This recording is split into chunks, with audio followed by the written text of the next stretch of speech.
man, checking in. We got a Ill Sound Hall of Famer. What's this, your fourth time, bro?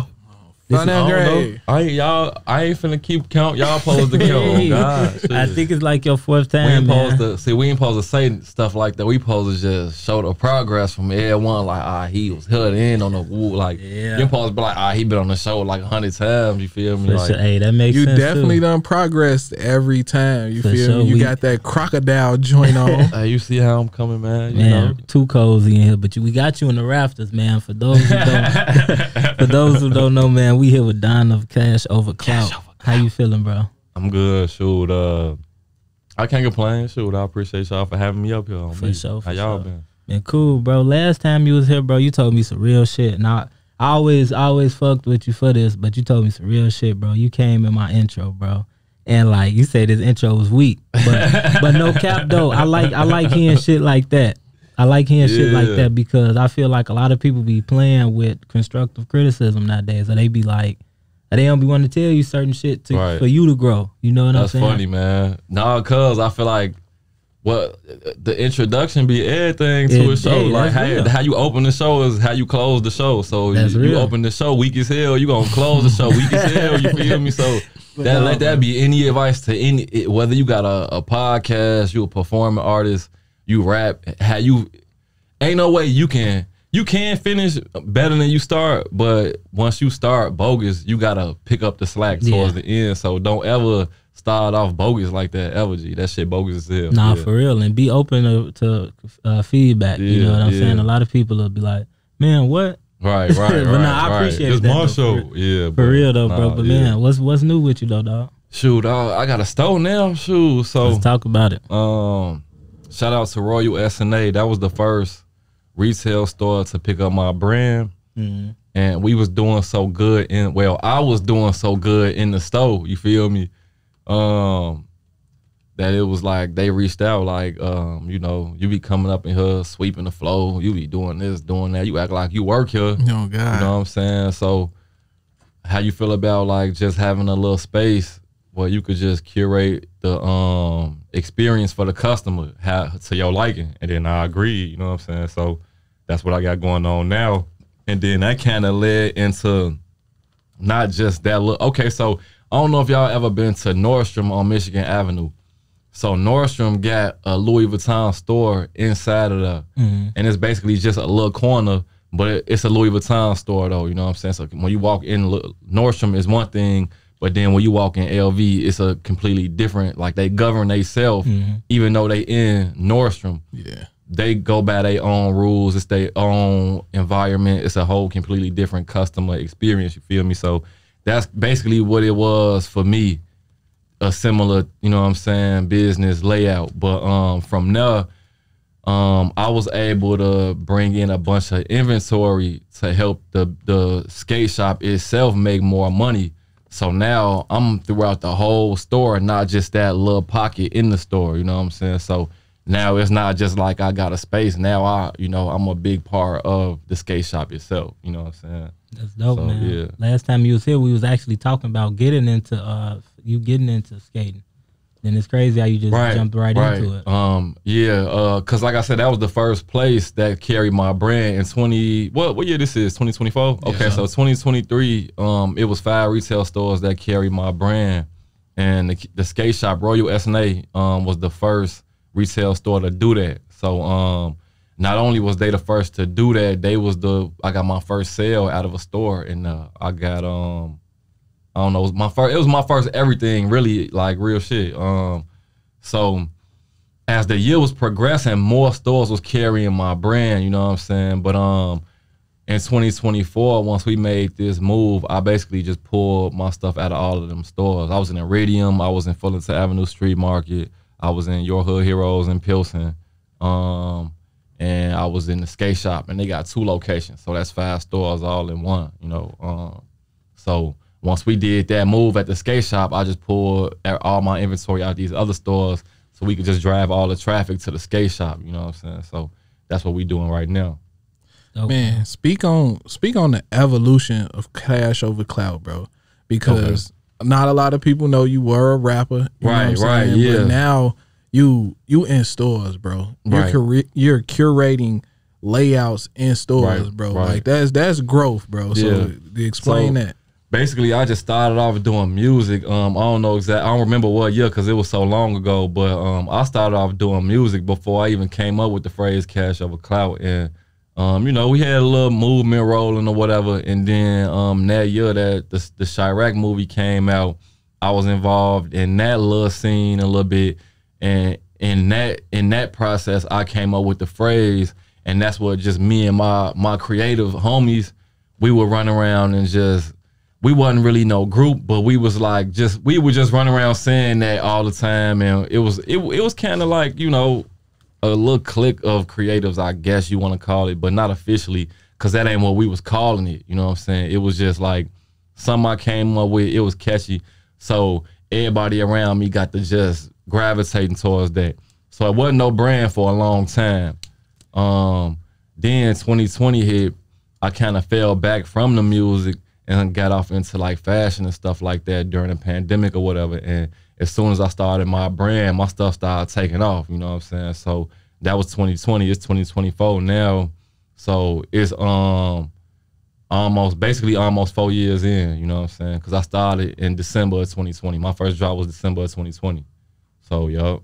That's crazy. Man, that don't even sound like it was too long ago. No, it don't feel like it was that long ago. Everything moving real fast, and sometimes some stuff I can't even really keep up with because it's like I'm like kind of trailblazing this whole thing out of everybody in my circle. I'm the first one that that's going through all this stuff, so I don't really know who to ask for advice or who to like model my business after, or you know, like just who mistakes to watch and to learn from. So everything be trial and error, everything just be like learning on the fly. But if you watch any of our old interviews, that's me. I say that all the time. Like everything is trial and error. Everything you just learn as you go. So like as long as I do that, I'll be straight.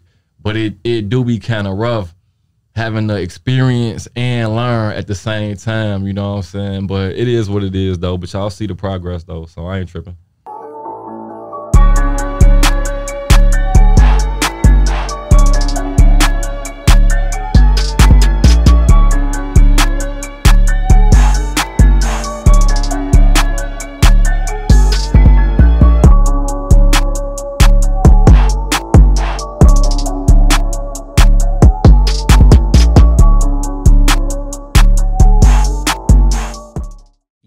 Do us a favor and yourself a favor by hitting that subscribe button. Make sure to tap that notification bell as well so you can stay updated.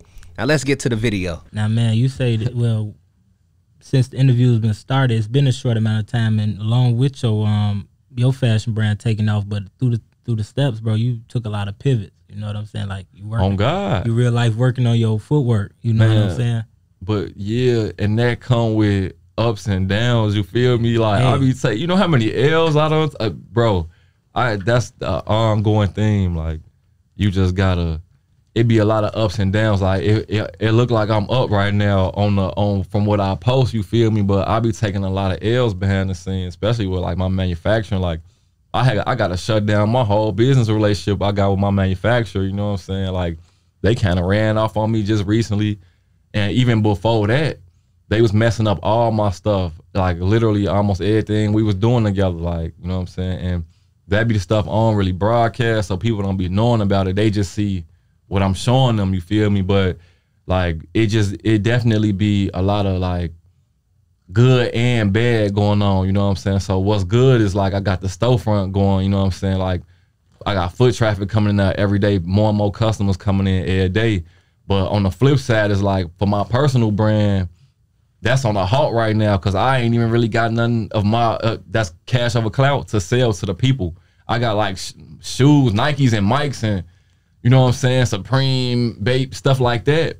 But as far as like, I don't got enough of these and I don't got enough of, you know what I'm saying, enough of this and you know what I'm saying? So that's the only like thing that's hurt me right now, you feel me? So, but I'm doing good overall as far as like the CashOverClout brand itself, like, I'm like, it's going up, you know what I'm saying? But I'm just battling with the little minor like speed bumps in the road, you know what I'm saying? So that's where I'm at with it. It come with the territory. Exactly. And that's what I be telling people. People be like, oh, that's so unfortunate. I'm like, nah, G, that's kind of part of the business, because even before I was dealing with overseas manufacturing, I was dealing with Los Angeles manufacturing, and they was messing up a lot of stuff, you feel me? So that's what made me feel like it was worth taking the risk, taking my business overseas, you know what I'm saying? And for a minute, it was working well enough, but now it was like, okay, I done lost like 7 bands, 8 bands, you know what I'm saying? And the average person will like slit their wrist over that little, you know what I'm saying? So they'll be ready to quit. So for me, it's just like you said, having to switch your pivot, bro, because it be every time you think you up, G, like it's a joke that's like, when you think you got some bread and then your cock get to making a funny noise or something like that, you feel me? Like it be like that for real, G. For real. So it's just all about like staying on your toes, being able to make like adjustments real quick. You feel me? Man, you could literally teach like an Instagram masterclass. You feel me? Y'all be saying stuff like that, but I don't know, man. Bro, just think about from the first interview we had up until now. You feel me? You done weathered the storm. You know what I'm saying? All of the pitfalls that you have been faced, you found a way to overcome them. And you facing another one. You don't got no choices. Either shut it down for real, or you know what I'm saying, keep the movement going.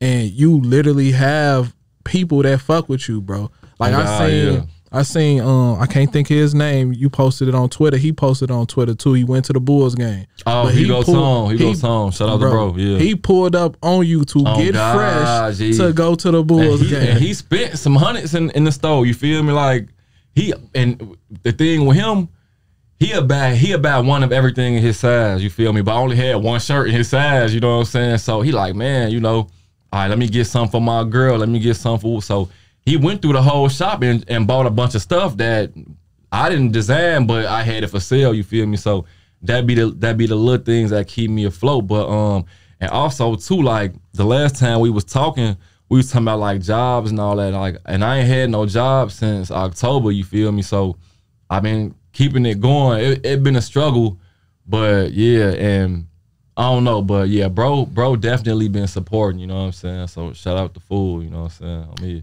I think that's because you done created a strong brand story, you know what I'm saying? Yeah. And people really fuck with you, even with what you going through right now, you know what I'm saying? People be like, man, don't trip, bro. Like, motherfucker fuck around, throw you some bread. Hey, it's funny you said that, because when I posted, like, like I gotta shut down my operation for a little bit, people was like, man, what you need? Like, you need some, man. One of the guys was like, man, I got like $4,000 saved up, bro. If you need it, it's yours. I'm like, man, I don't want to take your money, G, because it ain't really a money issue. It's really like an issue of where do I go now? Like, how do I, like, my next step? You feel me? You know what I'm saying? Like, money gonna always be a thing that you need, but it ain't that hard to get the money. It's really harder to figure out what to do with the money, like to make the money go. Like it's a lot of potential in these moves. You feel me? So if you put it in the wrong hands, you could lose the money. But if it's in the right hands, you could quadruple the money legally. You know what I'm saying? So I can't just take everybody help and everybody money right then and there, because I got to get situated first. But everybody did reach out like, man, if you need this, let me know, or if you want to go here and do this and woo, or if you need that. I'm like, damn, okay. So that did make me feel like I'm doing it the right way, because it's the community that been keeping me afloat, not necessarily like what I've been doing. It's like the community that I done built. Like, that's the only thing I really did to this point, is build the community. You know what I'm saying? So when I need something to fall back on, I can fall back on that. And that means more than anything else than what I'm doing, you feel me? So I can't appreciate that on a real, you know? For sure. Before that situation happened, did you necessarily know the community you was building? You was just grinding, like? I mean, that's a word that everybody been throwing at me though. Like, bro, like the community that you been building, the community that you got, like the people around you, bro, like, and it ain't nothing that I'm doing, like what they call it, consciously, you feel me? Yeah. It ain't that I'm doing it consciously, it's just something that I'm doing. I'm just standing on the business that I, like, on my standards that I set for myself, you feel me? So I think that's just what's been gravitating people towards what I've been doing. And everybody want to be a part of something that they feel like got like some momentum that you can't really stop. You know what I'm saying? Because all the L's I done took, you see, I'm still like, and I ain't slowed down, you feel me? So now it's at a point where like, it ain't gonna stop, you know what I'm saying? So that's why we taking it, you know what I'm saying? But yeah, you know, and I don't want to say it to say like people just want to be a part of something, but once people just get to volunteering their services just so they can see you win, then that's how you know like you got the people right where you need them, you know what I'm saying? So yeah. That's real. Then a lot of that too, throughout every situation, and this speaks volume to character. You be yourself. That's love. Yeah, and that's what I try to do. And I only really try to make stuff that I like myself. I don't really try to sell nothing that I'll be like, okay, I know I can sell like 100 of these real quick. It don't be like that. It be like, okay, if I can't sell this immediately, I know if I do a pop-up or if I meet somebody on the street, they'll want to buy one from me. You know what I'm saying? Because it's like the brand way more powerful than the face of the brand, but the face of the brand hold a lot of value, you feel me? And I am the face of my own brand currently. So it do, like a lot of times it just be taking for me to meet somebody and they'll just want to buy something once they found out I made this jacket or they found out I made something, they be like, man, well, shoot, how could I buy one? You know what I'm saying? So yeah, G, on the real.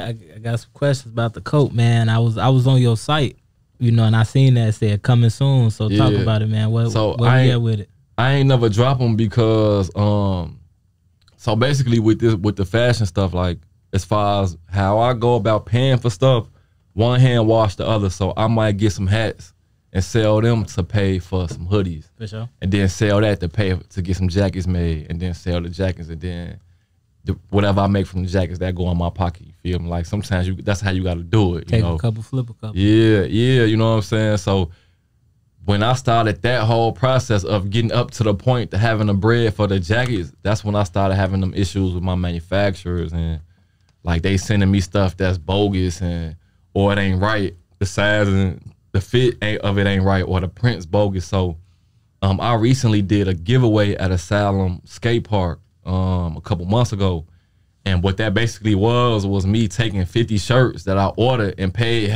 all this bread for, and the manufacturer messed them all up and I couldn't really sell them, so I just gave them all away at a skate park. You know what I'm saying? Recorded it, you know, build my little team up at the skate park, you feel me? Build my little name up over there for the day, you know. And there's still people out there to this day that go up to that park and skate that shirt or whatever.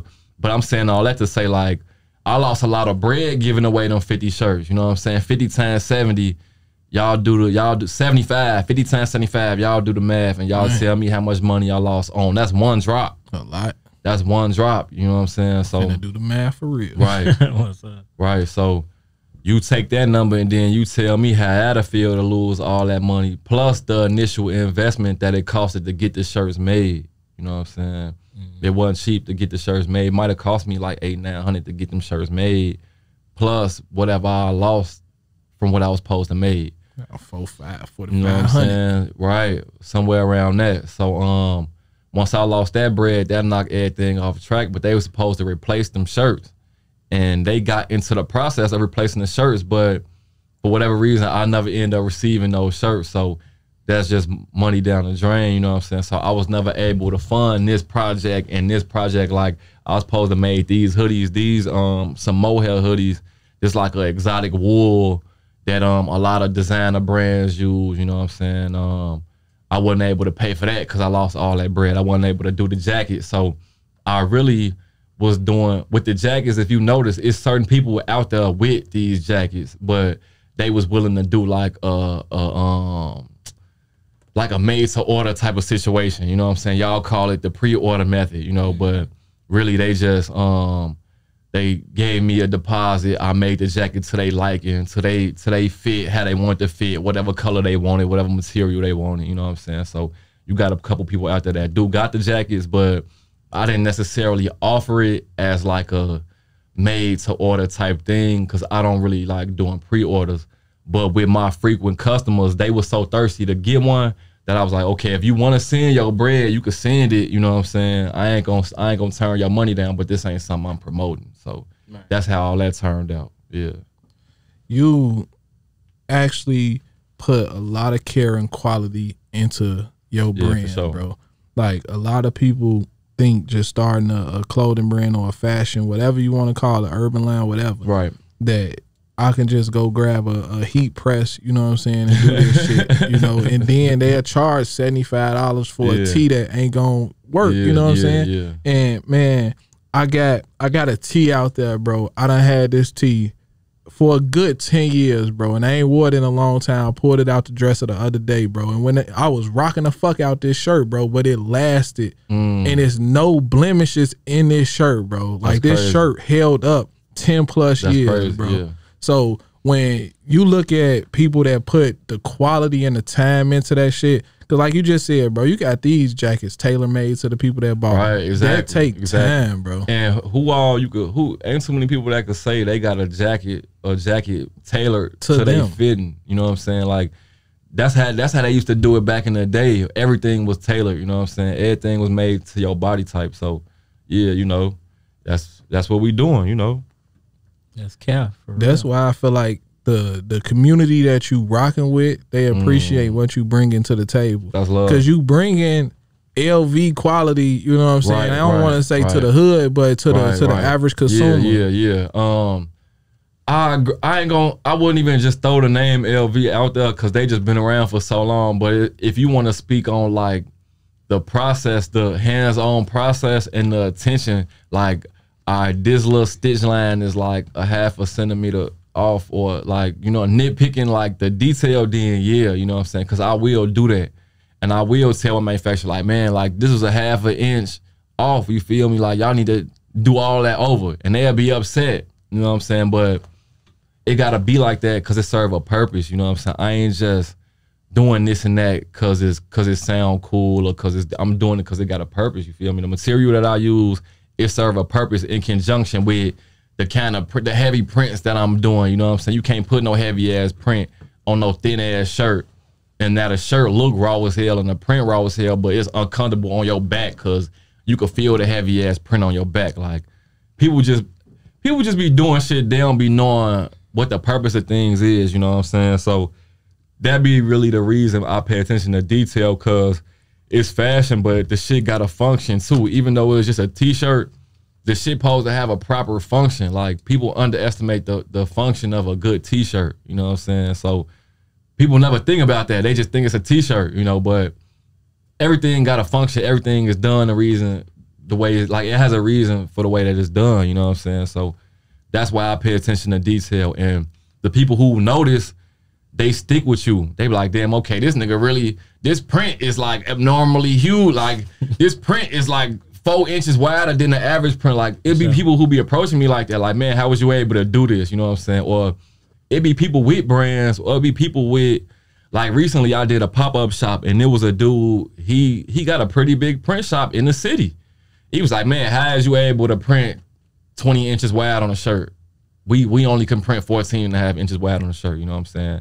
So I'm telling him like, man, the way they do it over there is way different how we do it over here. Like that's why y'all niggas can't print this wide, is because the way the US do shit is I don't know. We don't have the best manufacturing, you know what I'm saying? We do things to make money. We don't do things to make it last, you feel me? So we do it to microwave it and then ship it out to the people real quick. So when people who know what go into making a shirt, they be impressed and they be like, man, I wanna fuck with what bro got going on. I wanna talk to bro about how he got this shit made, you feel me? So people be knowing what the fuck going on, man. Yeah, you gotta pay attention to them details, cause what is you charging me $75 for a t-shirt for, bro? You know, you gotta justify that shit. Literally, so, yeah. What are you charging me that for? Right. And I don't explain that shit.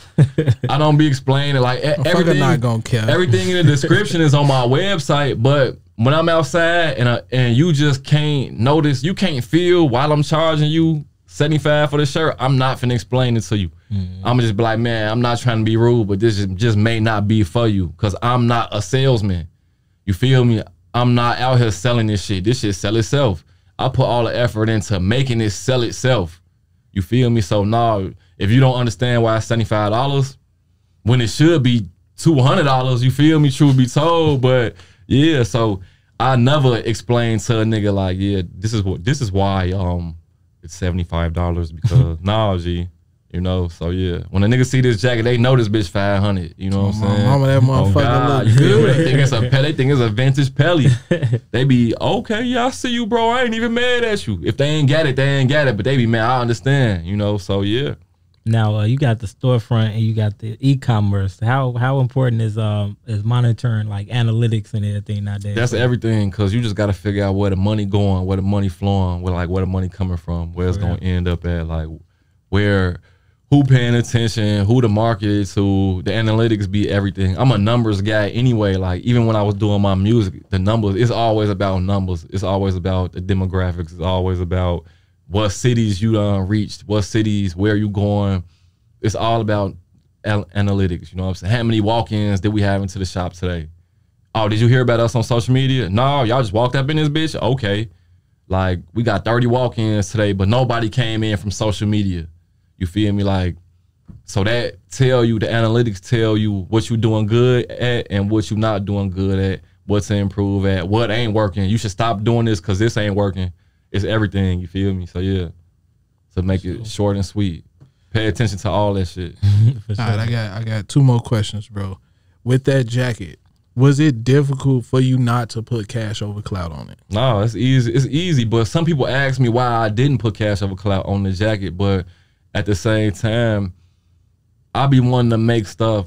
See, this is what a lot of people don't know. I got like 3 other brands just waiting in the chamber for me to just up on y'all ass, you feel me? Like, and I get tired of putting CashOverClout on everything, but I also ain't stupid. I know this is what the people want. So I'm gonna keep doing what I'm doing. But at the same time, a nigga gotta evolve from graphic tees and putting my name big as hell on shirts and shit like that, because it's bigger than that. You know, if I only do that, I'd just be a t-shirt company.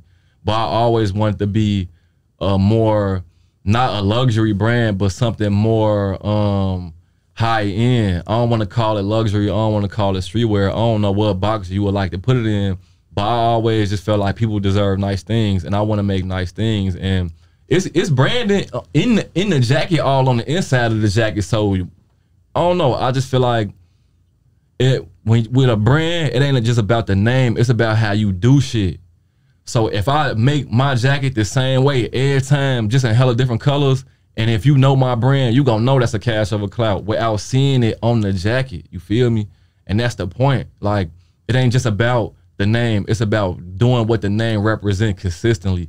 So you will know, like, damn, that's a CashOverClout piece. I could see that shit from a mile away without even seeing the name, you feel me? Like, at first, it was about seeing the name from a mile away, but now it's about noticing the product from a mile away without even having to know the name. You gonna get to know the name once you see the product. Even if you never heard of CashOverClout, you gonna see the jacket and be like, damn, that's a Pelly? No, it's a CashOverClout, shorty. I got this from, ooh, bam. Let me see that, bitch. Oh, God, you know what I'm saying? So that's what it's about. Man, it's crazy. I appreciate, I asked that question for a specific reason, because I see a lot of things that I like out here, but it be having either a logo or some words on it that I just can't fuck with. And I be like, bro, it would be cold just minus that. Nigga, I'll buy more Echo if it did not say Echo. You feel me? I would wear anything if it ain't had a name on that shit, because people don't be understanding the power of a brand name. It's power in the name. Yo, see, this the thing. When people think about brand names, they only think about brand names that they like. This what people go wrong at. Brand names is powerful, but think about it like this. Some people's names be fucked up. You know what I'm saying? Like, your name could be all fucked up out here. Don't nobody want to associate with your name.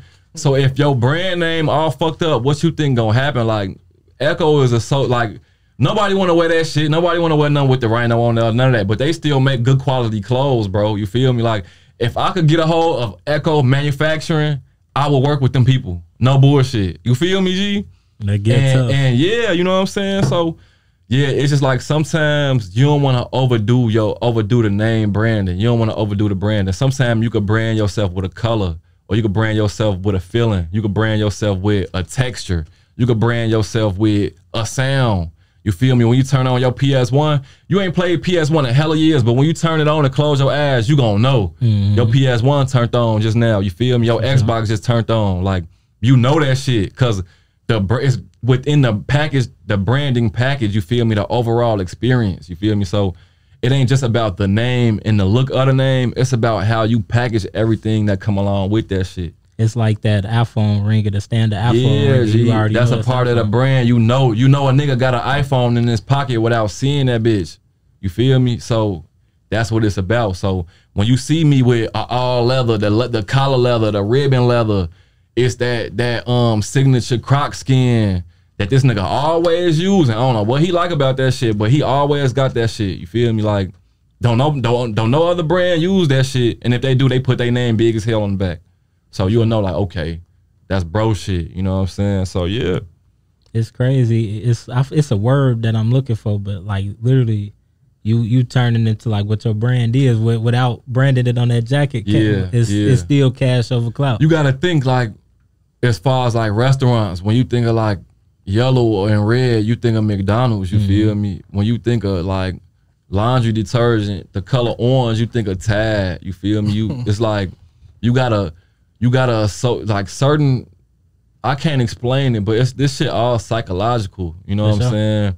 And you could control the way people shop and spend money if you can manipulate them psychologically. You know what I'm saying? It sound bogus as hell, but that's really what it is at the end of the day. Like these marketing tactics is just like ways to manipulate people habits and shit like that to get you to spend more money. And I do it when people come to my store, like, oh, okay, this nigga finna buy a shirt, let me think of a way to get him to buy 2 shirts.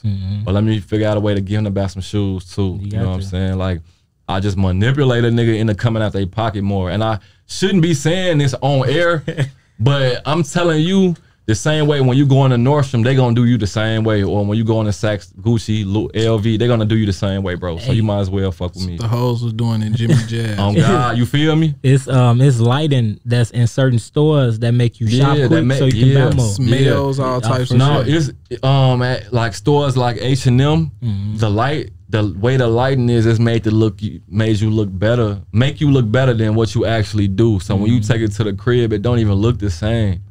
They make it so the shit look the same way that it look in they ads. But when you leave the store, it don't look the same in they ads. Like the colors, the fabrics might look way thinner.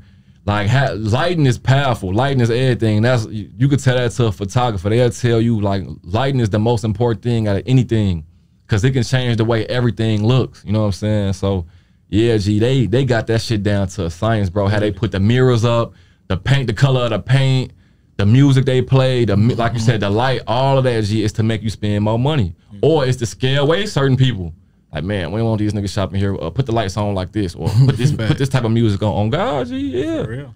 All right, before we get out of here, man, tell our people how they can get in tune with you, stay in tune with you, find everything you got going. Come follow the brand at CashOverClout.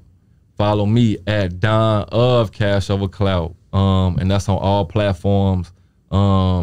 Hit the website, CashOverClout.com. And yeah, man, come to the shop. That's really what I need y'all to do. We open from 1 to 6, closed on Sundays. But I would say at the beginning of May, we're going to do 10 a.m. to 9 p.m. on the hours. Open every day. All right, Jimmy, talk to the people. Man, shout out, I guess, Don the CashOverClout, man. For sure, bro. You walk in progression, bro, through the ups and the downs. You always share both with us. You know, you share your highs and you ain't scared of your lows. Like sometimes you would get to a low and get scared. Like fear scare your ass, leave you stuck. You ain't never in that same place. You know what I'm saying? You spoke about all type of L's. You spoke about overseas L's. You spoke about L's you took in the city, L's you took on the West Coast. You know what I'm saying? But like I say, that come with the territory, and you know that, you know, and you ain't scared to take that first lick. You know what I'm saying? But that go a long way, bro.